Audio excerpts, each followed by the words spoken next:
दरम्यान ऑपरेशन सिंदूरमध्ये मोलाची भूमिका बजावलेल्या विंग कमांडर व्योमिका सिंग यांच्याविषयी सपाचे राज्यसभा खासदार रामगोपाल यादव यांनी वादग्रस्त वक्तव्य केलेलं आहे। यादव यांनी सिंह यांच्याविषयी जातीय वक्तव्य केल्यानंतर ते चांगलेच अडचणीत आलेले आहेत। त्यांच्या या वक्तव्यावरती संताप व्यक्त करण्यात येतो। मुर्दाबादमधील एका कार्यक्रमात रामगोपाल यादव यांनी आधी व्योमिका सिंह यांचं चुकीचं नाव घेतलं आणि यानंतर त्यांनी जातीचा उल्लेख करत आक्षेपार्ह भाषा सुद्धा वापरलेली आहे।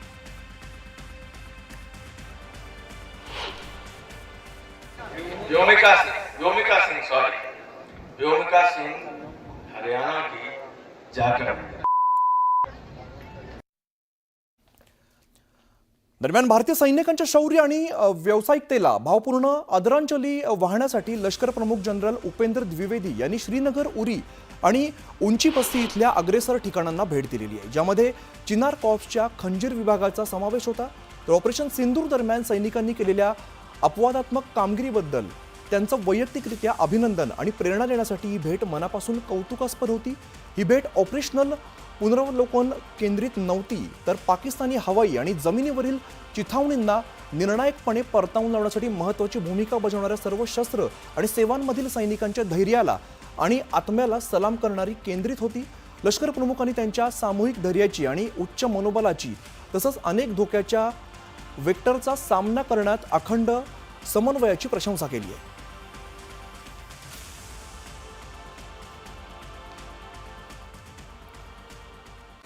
ब्रेकनंतर पुन्हा स्वागत। एक मोठी बातमी समोर येते। भारतातील 9 विमानतळावर उच्च सुरक्षा कार्य हाताळणाऱ्या तुर्की स्थित सेलेबी एव्हिएशन कंपनीचा करार रद्द करण्यात आल्याची माहिती समोर येते। ऑपरेशन सिंदूरच्या वेळेला तुर्कस्तानने पाकिस्तानला मदत केली होती। भारतातील महत्त्वाच्या विमानतळांची सुरक्षा या कंपनीवरती विसंबून ठेवता येणार नाही, यासाठी भारत या कंपनीसोबतचे करार रद्द करण्यात आल्याची माहिती देतं। दरम्यान दिल्ली, मुंबई, चेन्नई यासारख्या महत्त्वाच्या विमानतळांवरून ही कंपनी वर्षाला 58,000 उड्डाणं सांभाळत होती। सेलेबी या कंपनीला ग्राउंड हँडलिंग इंडिया प्रायव्हेट लिमिटेडला पूर्वी दिलेली सुरक्षा मंजुरी तात्काळ आणि प्रभावाने रद्द करण्यात येते। प्रशांतीला रामदास आमचे प्रतिनिधी अधिकची माहिती देत आहेत। प्रशांत, आपण बघतोय सेलेबी एव्हिएशन ही जी कंपनी आहे तो करार तात्काळ रद्द केला जातोय, काय अधिकची माहिती आहे? बरोबर, तुर्कीला ज्या पद्धतीने तुर्कीने पाकिस्तानला मदत केली होती आणि त्यानंतर ज्या पद्धतीने माहिती मिळते ही तुर्कीची कंपनी आहे Celebi ground handling India private limited. या कंपनीचा आता करार जो आहे भारतासोबतचा, मुंबई असो, चेन्नई असो किंवा हैदराबाद असो, इथे असलेली कंपनीचा ग्राउंड हँडलिंगचा कारभार होता, त्या कराराला आता भारत सरकारने रद्द केला आहे। कारण की तुर्कीने ज्या पद्धतीने पाकिस्तानची भूमिका घेतली होती त्या मुद्द्यावरती हा निर्णय घेण्यात आला आहे। या खास करून या कंपनीकडे कार्गो सर्व्हिसेस होते, संपूर्ण देशभरात या कंपनीच्या माध्यमातून कार्गो सर्व्हिस चालत होते, सगळ्या विमानतळावरती कार्गो सर्व्हिस होती। तो संपूर्ण करार रद्द करण्यात आलाय। कारण देण्यात आलाय त्यामागे खास करून जर बघितलं तर तुर्कीने ज्या पद्धतीने पाकिस्तानची पाठराखण केली त्या मुद्द्यावरती। अगदीच, त्यामुळे आपण बघतोय प्रशांत की एकीकडे अगदी फळांवरती बहिष्कार टाकण्यापासून ते तुर्की स्थित कंपनी जी सेलेबी या कंपनी सोबतचा करार सुद्धा रद्द केला जातो। एकंदरच तुर्कीला धडा शिकवण्यासाठी या सगळ्या कारवाया केल्या जात आहेत।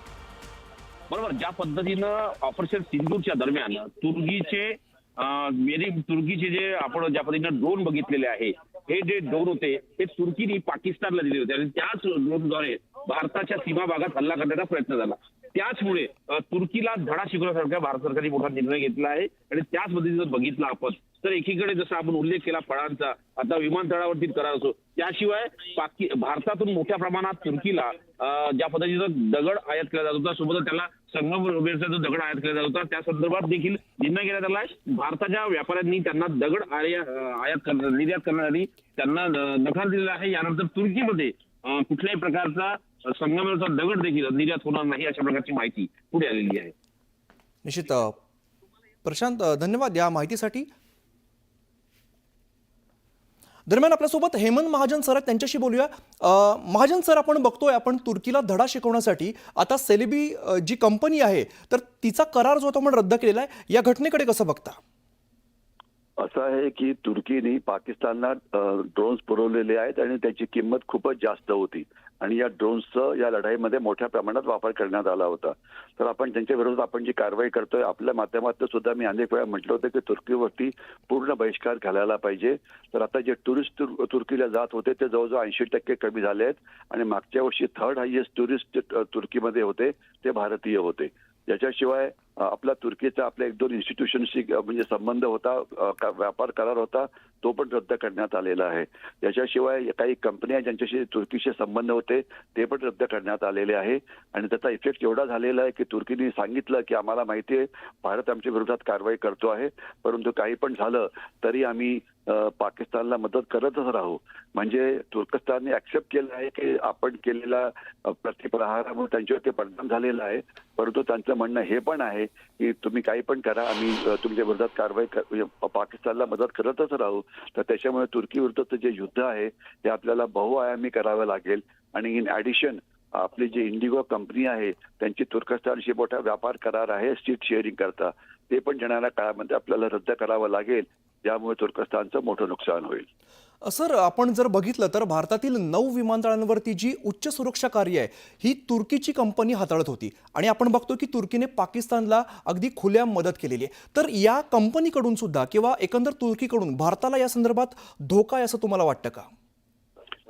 धोका एक भाग झाला, कारण शेवटी आपला जो कार्गोची जी मुवमेंट आहे तर ती म्हणजे त्यांना माहिती आणि काही महत्वाचा जर कार्गो असेल तर तो त्याचा वापर करतील, तर ती माहिती नक्कीच ते चोरतील, याच्यात काय डाऊट नको. अर्थात करारामध्ये अनेक म्हणजे अटी असतात की ज्याप्रमाणे आपली जी माहिती आहे ती इतर कोणाशी शेअर करू शकत नाही, तर ते तो करारामध्ये ते पहिल्याच हे असतं.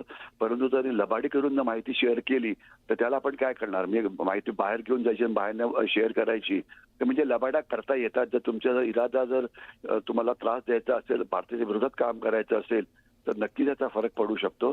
तर म्हणून जे खास जे सैन्याची मुवमेंट वगैरे आहे व हे अशी आहे तर याच्यात तर त्यांना काढायलाच पाहिजे. इन एनी केस तुर्कस्तानच्या बरोबरचे जे जेवढे करार आहेत ते आपण रद्द करायलाच पाहिजे आणि दुसऱ्या कुठल्या कंपन्यांना ते टेक ओव्हर करायला पाहिजे.